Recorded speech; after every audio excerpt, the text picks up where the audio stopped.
Bem, boa tarde a todos. É um prazer enorme nós recebermos aqui o senador Eduardo Suplicy, que é autor da proposta de emenda constitucional número 8 de 2012, que pretende alterar o artigo 96 da Constituição Federal para determinar a realização de eleições diretas para os cargos de presidente, vice-presidente dos tribunais e dos TRFs e assegurar a participação de todos os magistrados vitalícios.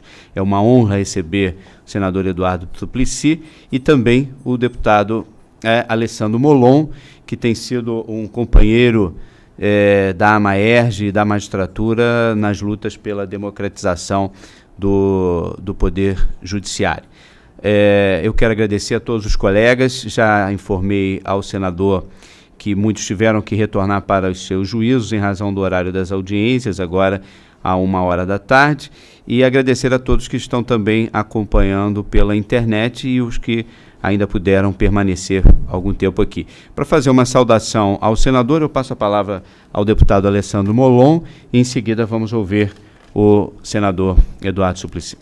Muito obrigado, presidente. Eu quero cumprimentá-lo, agradecer a gentileza do convite, cumprimentá-lo pela iniciativa também, por trazer o senador Eduardo Suplicy para falar no Rio de Janeiro aos magistrados sobre essa PEC 8 de 2012, que eu tenho certeza de que pode cumprir um papel importantíssimo no aperfeiçoamento do Poder Judiciário, que será bom não só para o Poder Judiciário, mas para toda a sociedade brasileira, integrando ainda mais as duas instâncias do Poder Judiciário, permitindo que o conhecimento dos juízes de primeiro grau que estão na ponta sobre os problemas do dia a dia do Judiciário sejam levados à eleição de presidente e vice-presidente dos tribunais.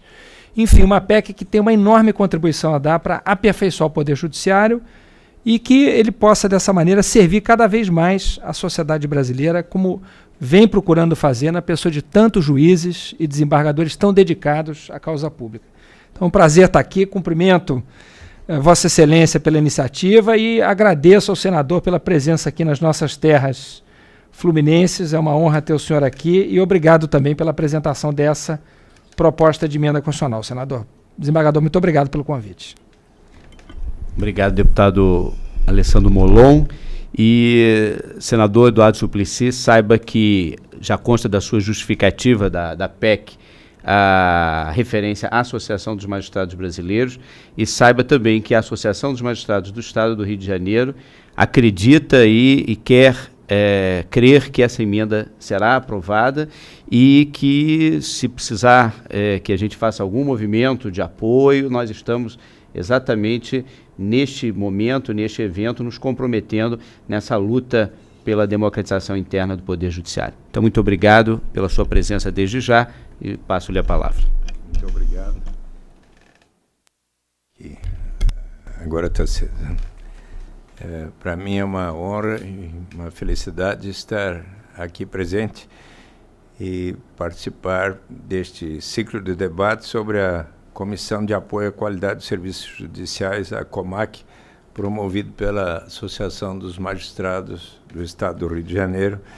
Quero agradecer o convite formulado pelo presidente, o desembargador Cláudio Luiz Braga Del Horto, que me chegou às mãos através do deputado Alessandro Molon, que agradeço muito por sua atenção. Quero transmitir, prezados desembargadores, magistrados, que felizmente diversas associações de magistrados têm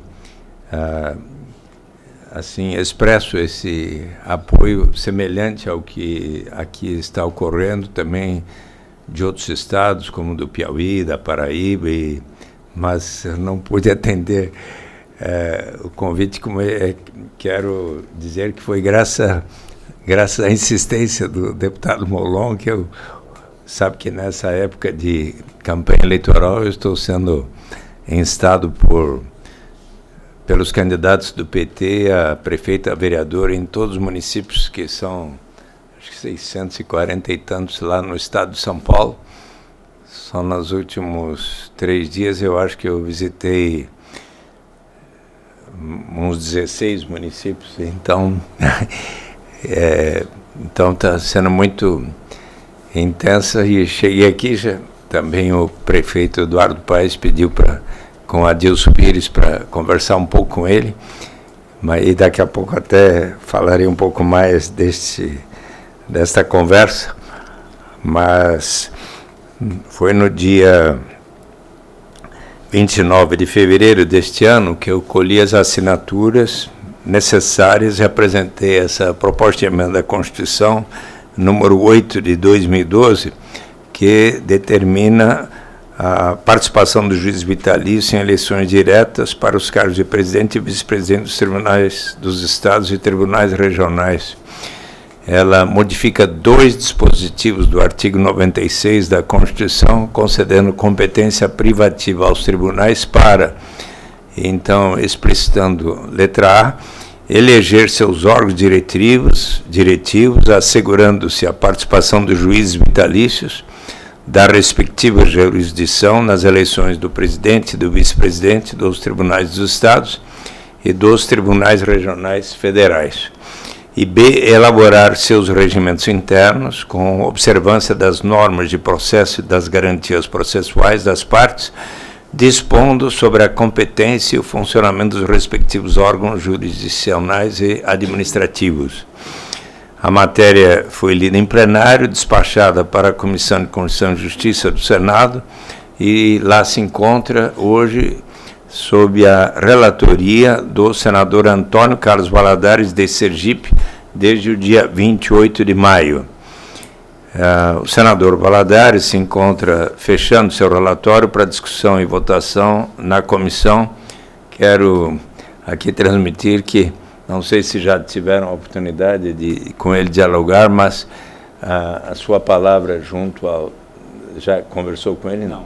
Mas eu recomendo e até vou dizer, se me permite, ao senador Antônio Carlos Valadares da minha visita e que a Associação dos Magistrados do Rio de Janeiro gostaria de ter um diálogo com ele, porque, obviamente, como relator, o Alessandro Molon sabe que é um passo importante. E então eu quero colaborar no seu diálogo lá com o senador Valadares. Após a aprovação na CCJ, se isso acontecer, a proposta seguirá para 2 turnos de votação em plenário, necessitando o quórum qualificado de 3/5 dos membros da Casa, ou seja, 49 senadores, para sua aprovação e remessa à Câmara.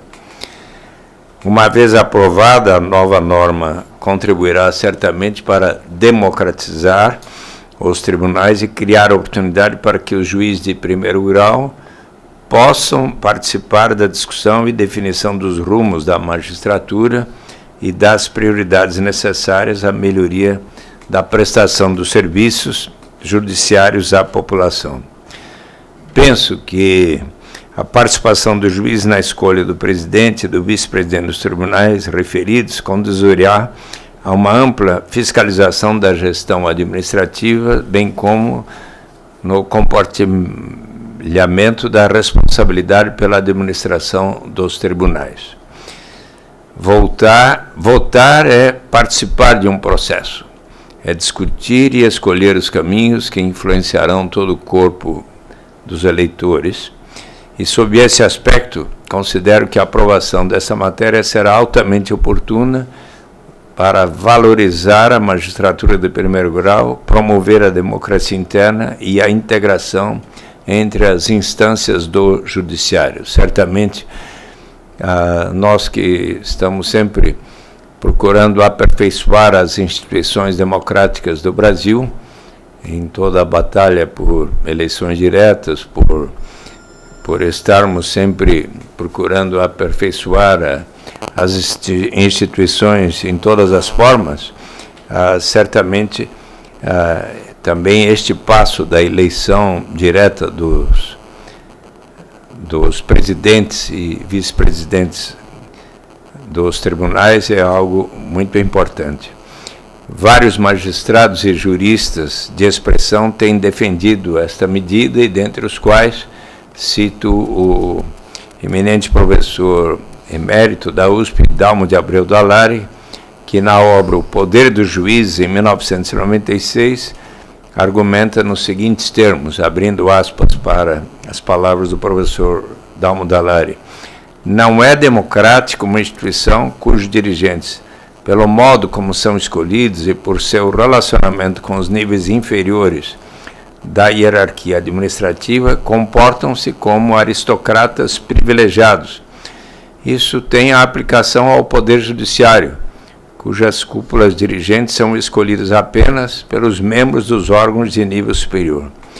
Não é dada qualquer oportunidade para que os integrantes dos níveis inferiores, muito mais numerosos e igualmente integrantes do Judiciário, possam manifestar-se sobre a escolha dos dirigentes ou sobre outros assuntos que interessem a todos.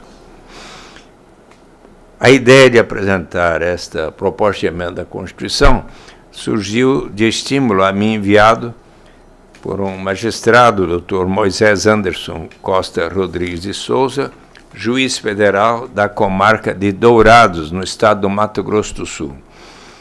Eu valorizo muito essa comunicação recebida dos cidadãos, pois são com as sugestões e críticas que recebo, com os diálogos que mantenho com a população do estado de São Paulo e do Brasil todo, que tenho formado minha convicção sobre os diversos temas e para bem representar o meu estado e meu país. Hoje, através da internet, o Alessandro Molon também utiliza e interage muito com os seus eleitores e pessoas, certamente do Rio de Janeiro, mas de todo o Brasil, porque a cada momento nós recebemos, isso não existia, prezado Alessandro, por exemplo, quando eu era deputado, primeiro estadual, federal, fui vereador, mas foi em 1990, quando eu cheguei no Senado em 91, que pela primeira vez como parlamentar comecei a usar, digamos, a internet e tudo, até naquela época, por exemplo, não iniciou-se o acesso ao Sistema Integrado de Administração Financeira da União, o chamado CIAF. E foi a primeira vez que no Senado começamos a acessar, e eu fui um dos primeiros que comecei a acessar. Era, assim, o segundo semestre de 1991, aí comecei a acessar e observei o que é que estava sendo feito de alguns abusos de compras, até para as recepções lá no Palácio do Alvorada, do Palácio Planalto, era o governo Fernando Collor. Daí comecei a acessar o que estava acontecendo com a LBA em Amazonas, no Alagoas. Depois comecei a acessar o que estava ocorrendo com havia o ministro, acho que era Pedro Paulo, que era como que da Secretaria de Assuntos Estratégicos, algo assim. E daí, quando acessei as despesas realizadas naquele órgão, suspenderam o acesso ao CIAF. Então, eu comecei, a cada 2, 3 dias, eu falava da tribuna do Senado. Durou 100 dias que eu queria que voltasse o acesso ao Senado, para justamente agora, recentemente, tivemos a lei do acesso, né, com abertura de informações, inclusive o direito dos cidadãos pedirem informações detalhadas, mas e até que um dia, já era, acho que quase novembro ou dezembro, o presidente do Senado era o Mauro Benevides, e ele falou: bom, então venha lá ao gabinete, vamos ligar para o ministro, que era o Marcílio Marques Moreira. Ele era 6 e pouco da tarde, então ligamos para ele, ele atendeu. Pois não, presidente, eu estou aqui em Tóquio, lá ali era 6 e pouco da manhã, estou acordando, e para o senador explicita pedindo aqui acesso ao CIAF, vocês não... Daí, finalmente, ele, lá de Tóquio, ordenou que voltasse o acesso ao CIAF, e felizmente hoje o Alessandro Molon, qualquer de nós, pode estar acessando. Então temos assim maior transparência, né? Agora, ao trabalhar com esta matéria, eu verifiquei que uma proposta de conteúdo semelhante, a PEC número 62 de 1999, tinha sido apresentado pelo senador Mozarildo Cavalcante, de Roraima, mas foi considerada prejudicada no bojo do relatório do senador Bernardo Cabral sobre a PEC 29 de 2000, que deu origem à Emenda Constitucional 45 de 2004, a chamada reforma do Judiciário. Mas eu, não obstante, avaliei que a sociedade brasileira, nela incluído a magistratura, consolidou ainda mais o seu entendimento nesses últimos anos sobre o valor da transparência e do emprego de procedimentos democráticos em todos os processos de seleção dos servidores públicos e no trato com a coisa pública. E em razão deste pensamento é que apresentei esta propositura que prescreve a participação dos magistrados vitalícios em eleições diretas para os cargos de presidente e vice-presidente dos tribunais de justiça dos estados, assim como também dos tribunais regionais federais, tendo cuidado de não os prever como eleitores dos dos corregedores dos referidos tribunais. Por quê? Porque como os corregedores são os responsáveis pelo conhecimento de reclamações em face das atribuições jurisdicionais e administrativas do juiz a eles vinculados, bem como pela aplicação de penalidades cabíveis, a imparcialidade poderia ser fragilizada caso dependesse da votação do juiz de primeiro grau para serem eleitos. Não prever a eleição para os corregedores parece facilitar a aprovação da matéria, mas isso está aberto à discussão, então estou aqui disposto a ouvi-los a respeito. E, bem, se tiverem quaisquer questionamentos e sugestões sobre este assunto ou outros que queiram me transmitir, eu estou aqui à disposição. Agradeceria se puder receber as contribuições da Associação dos Magistrados do Estado do Rio de Janeiro como entidade, mas também as contribuições, análises e críticas individuais dos magistrados cariocas a quaisquer assuntos ou procedimentos que possamos ter ali no Senado Federal, assim como tenho recebido as avaliações e críticas. Sabe que há dias que eu recebo cerca de 1000 e-mails do Brasil inteiro. Às vezes os assuntos do Senado estão muito quentes ali, então aumenta o número de observações, de críticas, às vezes de avaliações positivas, mas também de se o pessoal está bravo, bem fala a respeito de tudo, né? E então, mas certamente essas comunicações, na verdade, é que nos permitem aperfeiçoar o nosso trabalho e o sentido de estar sendo representantes do povo brasileiro.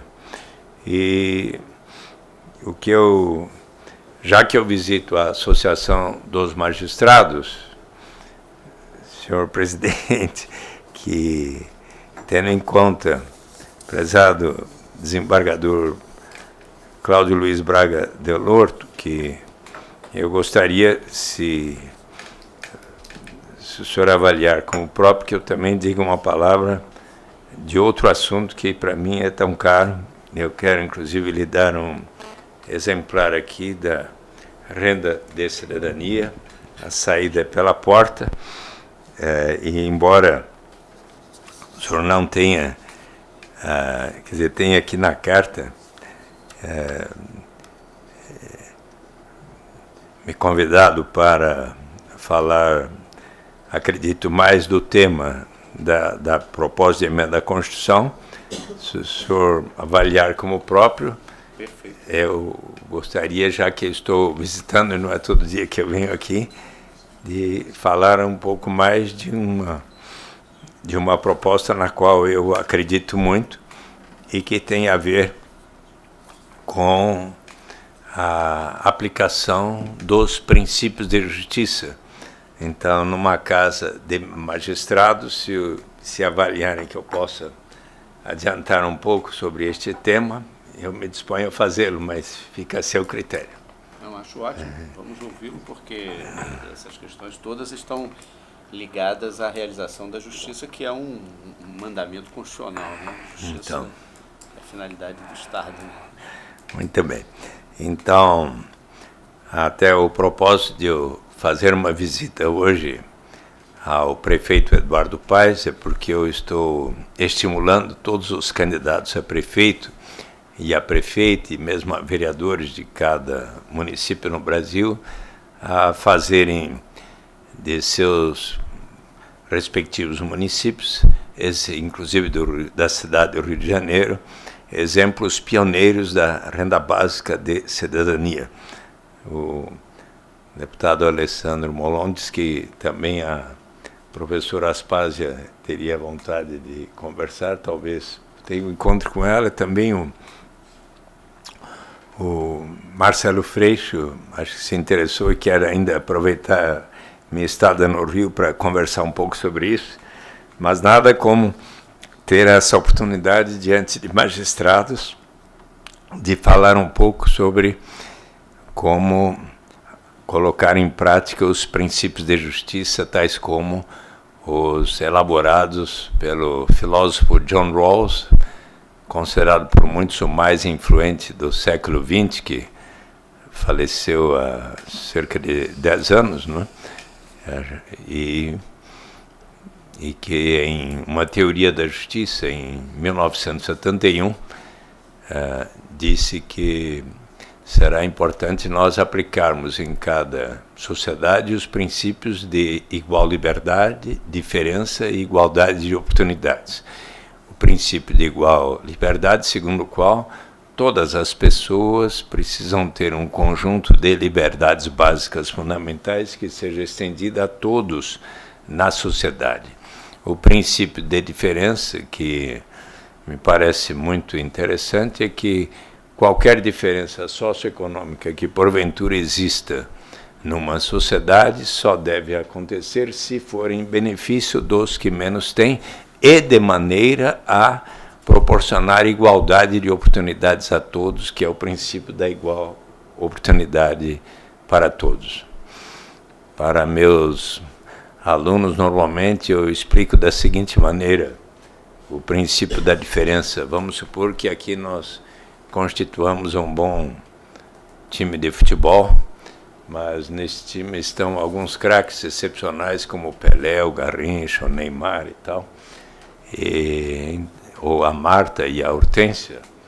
E então nós vamos aqui transmitir a eles, o nosso objetivo é alcançar o melhor resultado possível, quem sabe ganhar o campeonato, mas para isso precisamos de que cada um se empenhe da melhor forma e de acordo com a sua potencialidade. Então, como vocês são jogadores excepcionais, nós vamos proporcionar a vocês, chegamos ao entendimento, uma melhor remuneração do que a nossa, porque nós também jogamos e queremos dar o melhor de nós, mas não sabemos jogar tanto quanto vocês. Mas então, vamos chegar a um entendimento de que esses craques vão ter uma remuneração de fato melhor, mas nós também vamos ter uma remuneração adequada que nos proporcione a possibilidade de dar o melhor de nós e assim.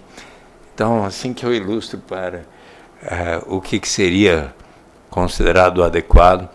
E o filósofo economista Philippe Van Parijs, que é a maior autoridade sobre o tema da renda básica de cidadania, elabora, tendo em conta que o professor Philippe Van Parijs diz que um dos instrumentos que poderia colaborar para a construção de uma sociedade justa seria um imposto de renda negativo para prover a garantia de uma renda para todos. E o professor Philippe Van Parijs, em Real Freedom for All, What, if anything, can justify capitalism, observa que, melhor ainda que o imposto de renda negativo, é a instituição de uma renda básica como um direito à cidadania simplesmente igual para todos. igual para todos, até para o Pelé, a Xuxa, o Elke Batista e nós três aqui na mesa, sim, mesmo que não precisemos de uma renda básica suficiente para atender às nossas necessidades vitais, para a sobrevivência, sim, só que, obviamente, os que temos mais, iremos colaborar para que nós mesmos e todos os demais venham a receber. Quais as vantagens, então, desta proposição? Eliminamos inteiramente a burocracia envolvida em ter que saber quanto cada um ganha no mercado formal ou informal, digamos, na carteira de trabalho assinado, seja para tomar conta das crianças da vizinha, ou lavar um automóvel, ou vender algo na rua, não importa, a renda, o patrimônio de cada um, todos receberão igualmente. Eliminamos com isso qualquer estigma ou sentimento de vergonha da pessoa precisar dizer eu só recebo tanto, por isso mereço tal complemento de renda. Eliminamos o fenômeno da dependência que acontece quando se tem um sistema que diz quem não recebe até certo patamar tem o direito de receber tal complemento e a pessoa está por decidir vou ou não iniciar essa atividade que vai me render esse tanto, mas se eu iniciá-la, receber esse tanto, e daí vem o governo e me retira o que eu estava recebendo naquele programa, eu talvez decida não realizar a atividade e entro na armadilha da pobreza ou do desemprego. E se todos iniciarmos da renda básica em diante, sempre haverá o estímulo ao progresso. Mas será que isso não vai causar estímulo à ociosidade? O que é que vamos fazer com aqueles que, porventura, têm uma tendência inaredável à vagabundagem? Será que há tantos assim mesmo?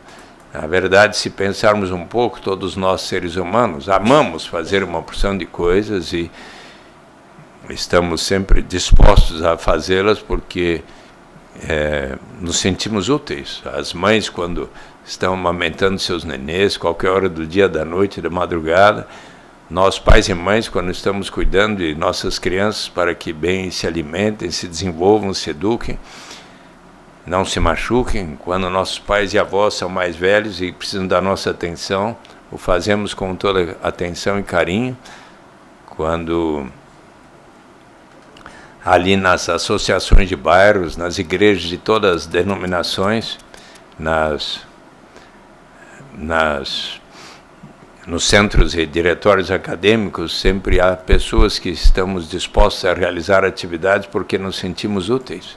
Quando Vincent van Gogh e Amedeo Modigliani pintaram as suas obras, saíram pelas ruas para tentar vendê-las, mal conseguiam, e ambos ficaram doentes, morreram precocemente. Hoje as suas obras são vendidas por milhões de dólares. A nossa Constituição brasileira assegura o direito à propriedade privada, o que significa que a pessoa que detém a propriedade de uma fábrica, de uma fazenda, de um hotel, de um restaurante, de um banco, de um título financeiro, de uma propriedade imobiliária, pode receber os rendimentos do capital na forma de juros, lucros, aluguéis. E eu lhes pergunto, está na nossa lei maior que o proprietário do capital, para receber juros, lucros, aluguéis, precisa necessariamente demonstrar que esteja trabalhando? Necessariamente demonstrar que seus adolescentes, suas crianças estejam indo à escola? Não. E normalmente as pessoas trabalham também voluntariamente parte do seu tempo e fazem questão de terem as suas crianças nas melhores escolas. Então, se asseguramos aos mais ricos o direito de todos receberem tais rendimentos da propriedade, por que não estendermos a todos, ricos e pobres, o direito inalienável de todos participarmos pelo menos um pouco da riqueza de nosso país ou da cidade do Rio de Janeiro? Aqui há tantos bens que podem ser considerados de comum propriedade de todos, ou será que só alguns que são proprietários da beleza extraordinária que é a cidade maravilhosa do Rio de Janeiro, com o Pão de Açúcar, o Corcovado, as praias lindas que há aqui, que todos gostamos muito e que atraem pessoas de todo o Brasil e do mundo para vir a Rio de Janeiro, ou então da riqueza da Amazônia,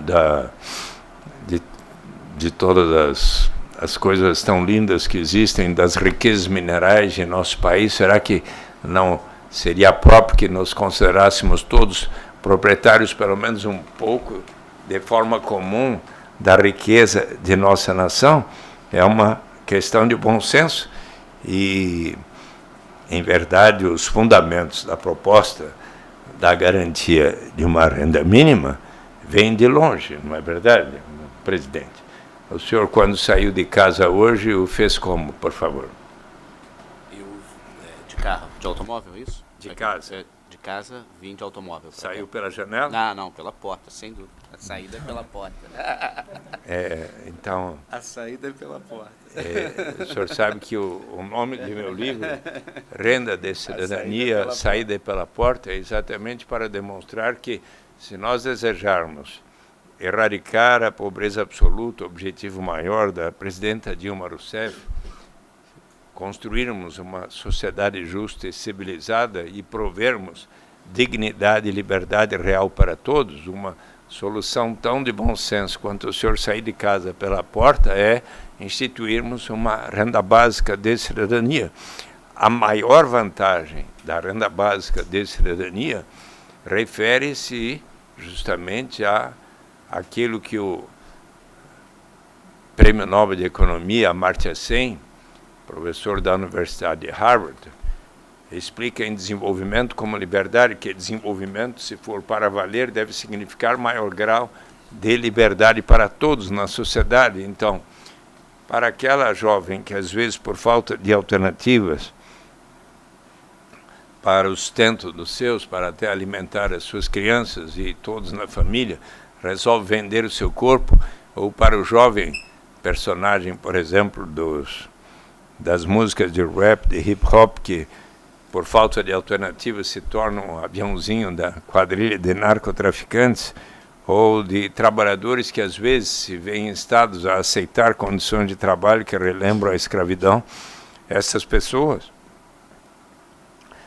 no dia que houver uma renda básica suficiente para elas próprias e todos na sociedade, elas poderão ganhar o direito de dizer não, diante dessa única alternativa que me aparece pela frente, que vai ferir a minha dignidade, que vai colocar a minha saúde e vida em risco, eu posso dizer não, porque agora tenho como prover o sustento meu e das pessoas na minha família, e agora eu posso até aguardar um tempo, até, quem sabe até fazer um curso profissional, até que surja um dia a oportunidade que me seja mais de acordo com a minha vontade e a minha vocação. É neste sentido, portanto, que a renda básica de cidadania significará um maior grau de liberdade e dignidade para todos.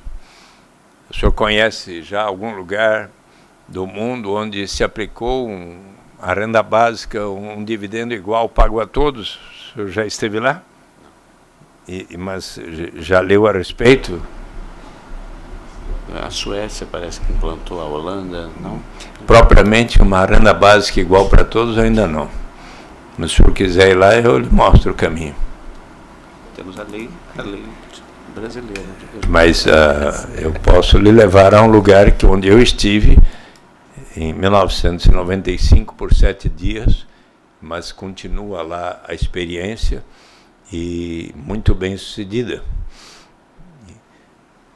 Se eu quiser, vou lhe contar. Vou lhe levar lá, então, e a todos aqui, mas quem sabe a Associação dos Magistrados possa fazer uma visita lá em loco.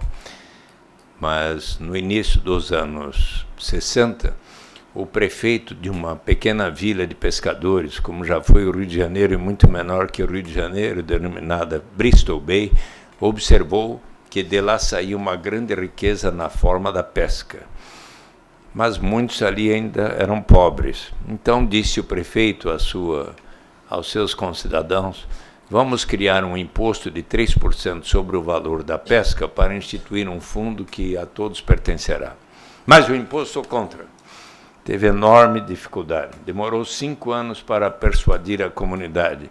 Uma vez instituída, deu tão certo que 10 anos depois ele se tornou governador do estado do Alasca, ali ao norte dos Estados Unidos, junto ao Canadá.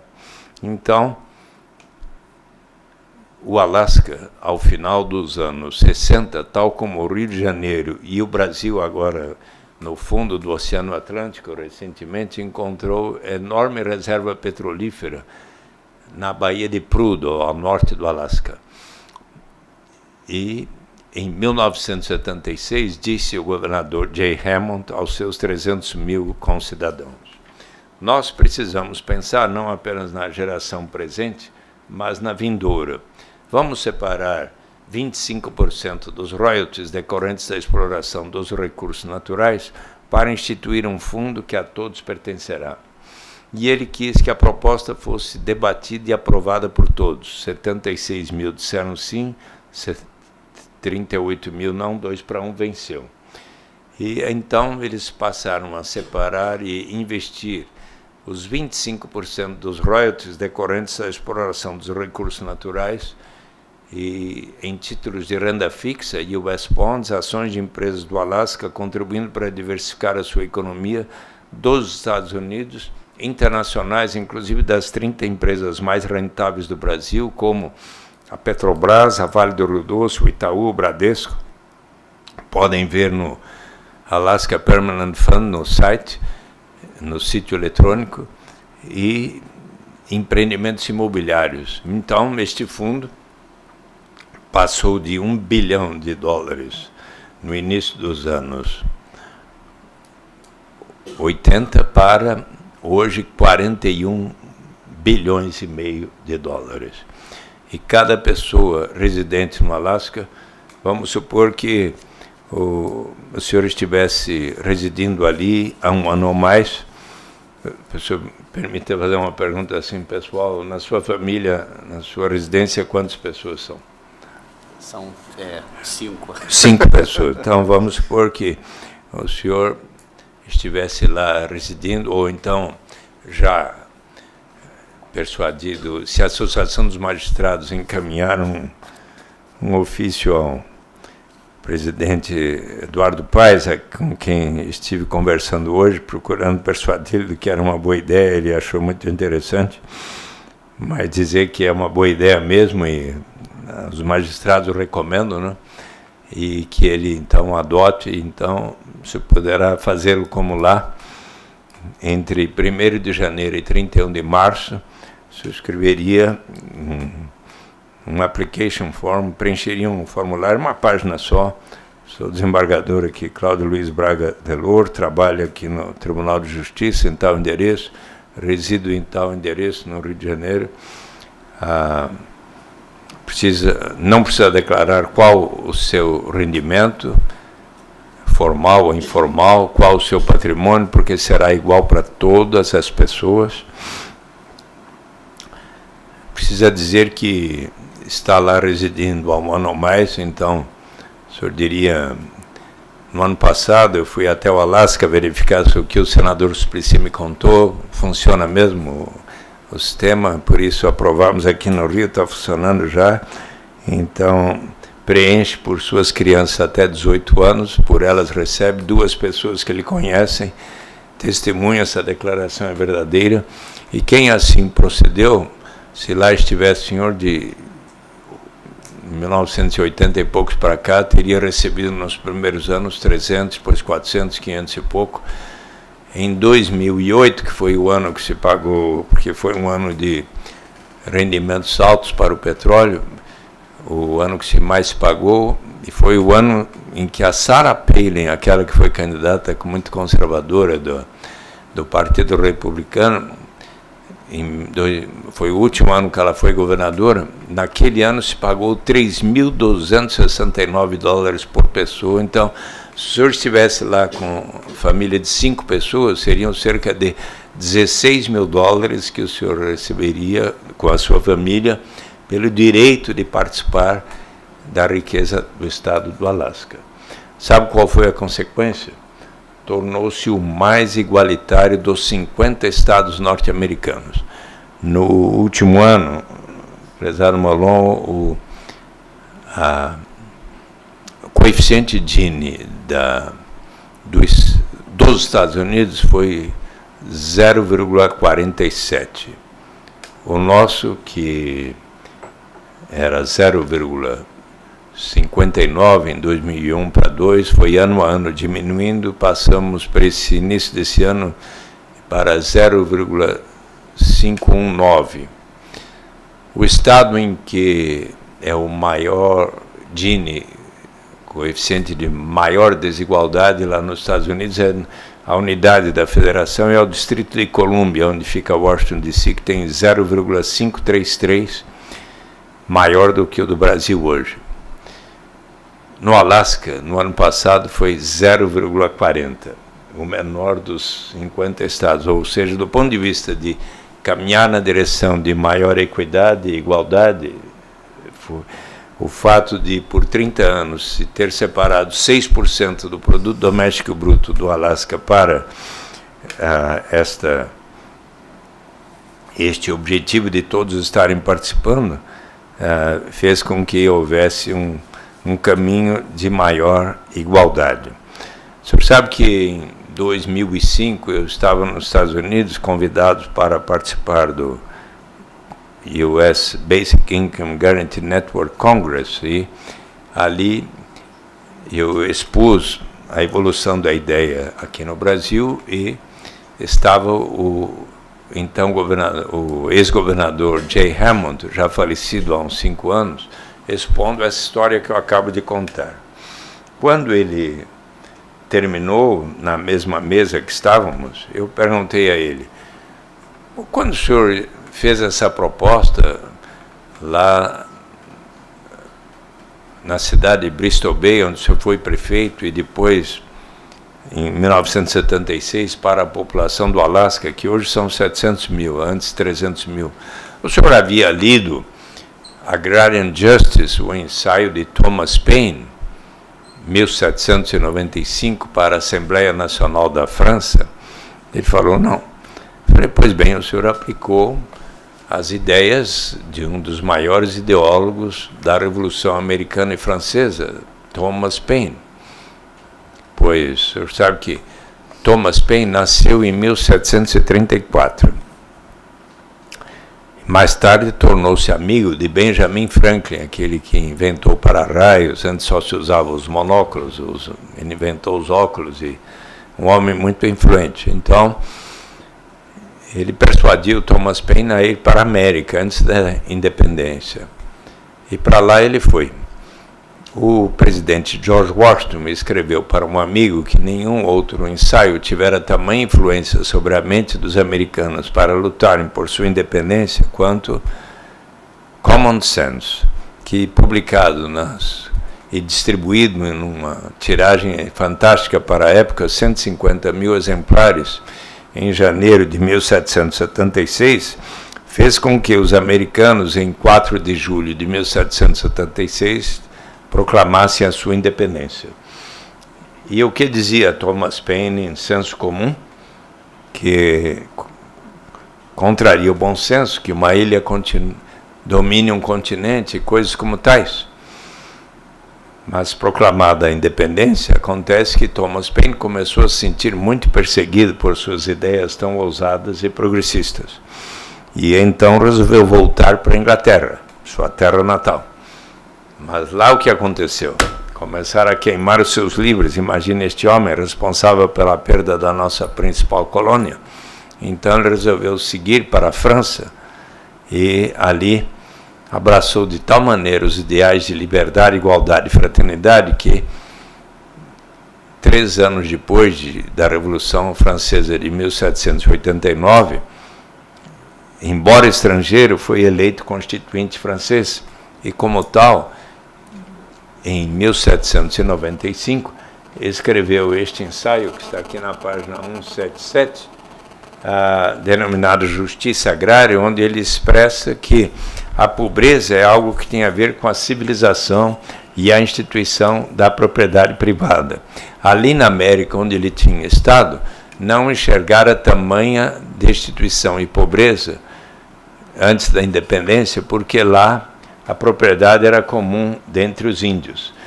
Mas ele considerava de bom senso que uma pessoa que cultive a terra, realize uma benfeitoria na terra, possa usufruir do seu trabalho na sua propriedade, mas era o seu plano que toda pessoa que assim o fizesse pudesse sim ter o seu rendimento, mas deveria separar uma parcela de seu rendimento para um fundo que a todos pertenceria, e deste fundo, uma vez acumulado, se pagaria a cada pessoa residente naquele país, e essa seria uma proposta para todos os países, tanto um capital básico quanto uma renda básica, como um direito inalienável de todos participarem da riqueza da nação. E, portanto, aquilo que foi aplicado no Alasca é uma proposta nesse sentido. E então, quando eu disse isso ao governador Jay Hamilton, ele ficou muito contente e disse a mim que estava, como eu estava querendo persuadir o presidente George Walker Bush à época, de propor ao Iraque, que também tinha muito petróleo, como o Rio de Janeiro agora, que instituísse, até para democratizar e pacificar o Iraque, que continua a ter bombas e bombas sendo explodidas ali e matando pessoas, para que pudessem eles ter um instrumento que significasse um sentimento de solidariedade entre os xiitas, sunitas, curdos e todos os demais. Mas até quando eu contei depois, mais tarde, isto a um ex-primeiro-ministro do Iraque que visitou o Brasil, ele falou: nós queremos que você venha ao Iraque. Eu fui em 2008 e fiz a proposta que está sendo seriamente considerada para ser instituída pelo governo atual do Iraque. E, enfim, mas eu gostaria muito que possa o Brasil logo encaminhar. O senhor vai ver que aqui a renda básica de cidadania já é lei aprovada em 2003 pela Câmara e pelo Senado, o Senado em 2002, por todos os partidos, a Lei 10.835, sancionada pelo presidente Luiz Inácio Lula da Silva, que institui a renda básica de cidadania, o direito de todos os brasileiros residentes nos países e estrangeiros há 5 anos ou mais aqui residentes, não importando sua condição socioeconômica, receberem um benefício monetário que será igual para todos, suficiente para atender às despesas mínimas de cada um, com alimentação, educação, saúde, etc., considerando para isso o grau de desenvolvimento do país e as possibilidades orçamentárias. Mas por que então o senhor ainda não está recebendo? O parágrafo 1º diz que deverá ser alcançada em etapas, a critério do Poder Executivo, começando pelos mais necessitados, portanto, como o faz o Bolsa Família, que pode ser visto como um passo na direção da renda básica. O Bolsa Família hoje provê um benefício monetário a todas as famílias que não recebem pelo menos R$ 140 por mês, per capita. Digamos, numa família de pai, mãe, 3 crianças, se não alcançar pelo menos 5 vezes 140, R$ 700, tem direito de receber um benefício de R$ 70, se a renda familiar per capita não alcançar sequer R$ 70 por pessoa, numa família de 5, R$ 350, mais 32, 64, 96, 128 ou 160 reais, se tiver 1, 2, 3, 4, 5 ou mais crianças, mais 38 e mais 38 se tiver 1 ou 2 adolescentes na faixa de 16 a 18 anos. Há condicionalidades: se a mãe estiver grávida, deve fazer o pré-natal nos postos de saúde, enquanto estiver grávida e até que nasça a criança. As crianças de até 6 anos devem ser levadas pelos pais para estarem realizando as vacinas de acordo com o calendário do Ministério da Saúde. As crianças de 7 a 16 têm que frequentar 85% das aulas, os adolescentes pelo menos 75% das aulas, e isso aumentou de 3,5 milhões de famílias em 2003 para hoje 13 milhões e meio de famílias, correspondendo a aproximadamente 50 milhões de brasileiros dos 194 milhões, mas isso pode ser visto como um estágio na direção da renda básica de cidadania. E da mesma maneira que os primeiros programas de renda básica começaram localmente, é perfeitamente possível que também, da mesma maneira que os primeiros programas de renda mínima associados à educação, ou Bolsa Escola, hoje, que são hoje o Bolsa Família, se iniciaram localmente, é perfeitamente possível que a renda básica de cidadania se inicie localmente.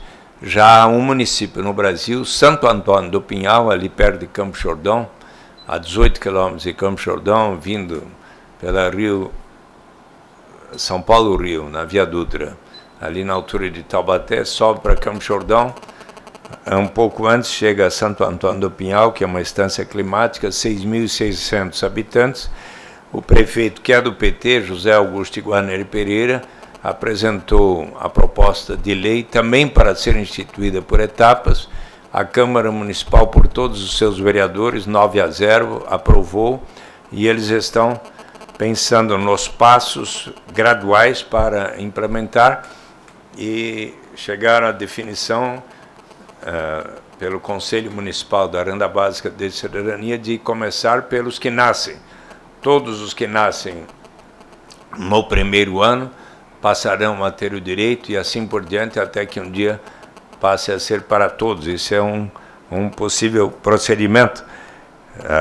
Então, eu gostaria, senhor presidente, de aqui deixar com o senhor, além do meu livro,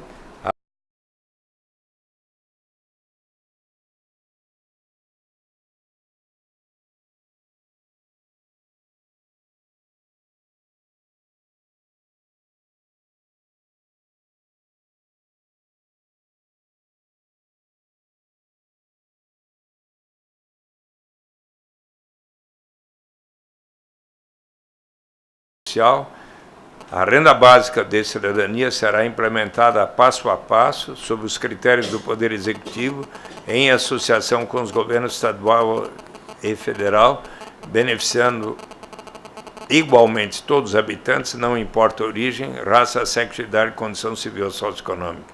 A implementação será gradual, passo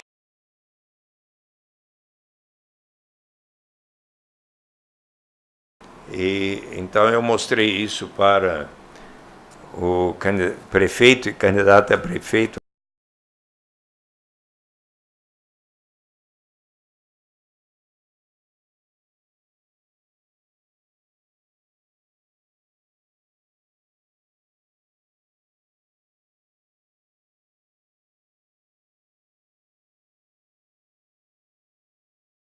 E vou deixar o Alexandre Molon também uma cópia desta palestra. Só queria ainda explicar que quando a presidência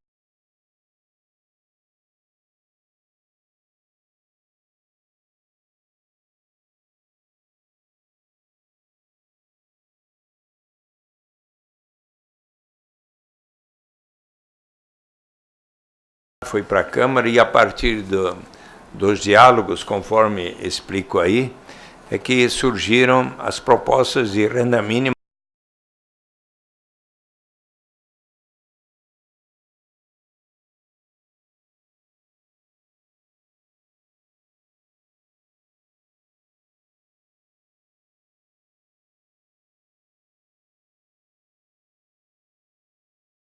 Em 625 municípios brasileiros, mas também poderá acontecer agora a experiência da renda básica para todos. No Rio de Janeiro seriam quase 6.400.000 habitantes, não é isso? Então,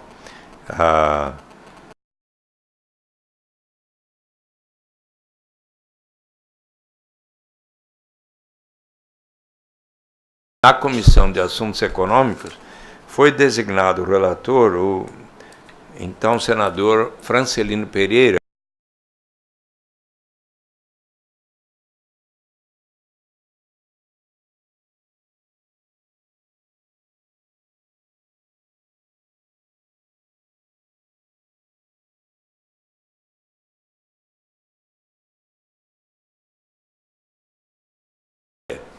mas você deve torná-la compatível com a lei de responsabilidade fiscal, segundo a qual, para cada despesa, é preciso ter a receita correspondente. Que tal você aceitar um parágrafo que diga que será instituída passo a passo, por etapas? Aí eu pensei na seguinte reflexão que o Prêmio Nobel de Economia, James Edward Mead, que nasceu em 1900,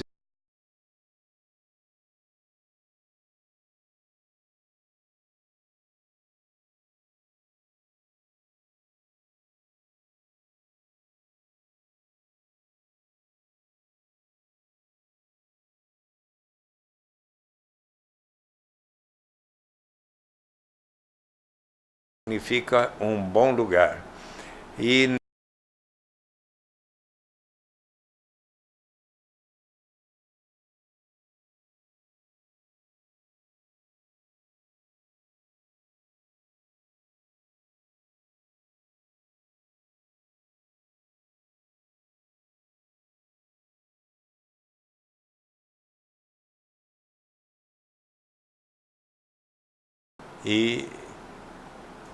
tornou-se amigo de um economista que ele disse, olha, os agatotopianos sabem onde é que fica a utopia, mas não vão.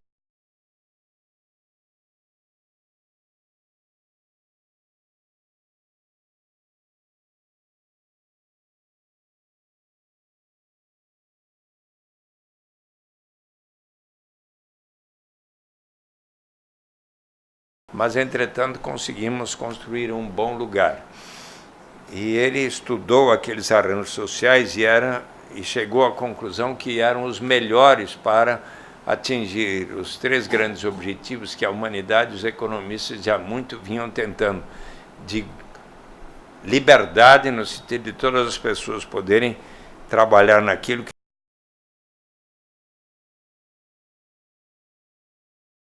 de não haver grandes disparidades de renda e de riqueza, e de eficiência no sentido de alcançar o maior poder aquisitivo possível e qualidade de vida com os recursos e a tecnologia vigentes. E quais eram aquelas instituições? Primeiro, flexibilidade de preço e de salários para que se alcançasse o melhor poder aquisitivo possível, maior qualidade de vida, padrão de vida possível, que se houvesse acontecesse muita interação entre capital e trabalho, empresários e trabalhadores, que pudesse os trabalhadores serem contratados não apenas por salários, mas por participação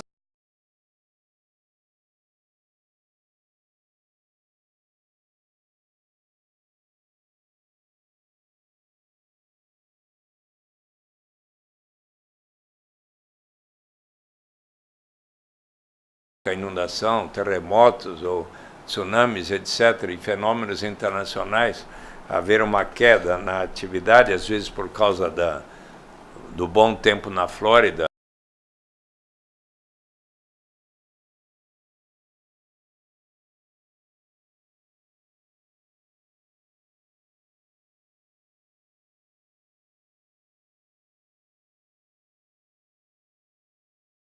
que quando se sabe exatamente o caminho correto, é importante se caminhar firmemente para aquela direção. Porque se você quiser fazê-la de um dia para o outro, provavelmente vai ocorrer, como ele via na experiência,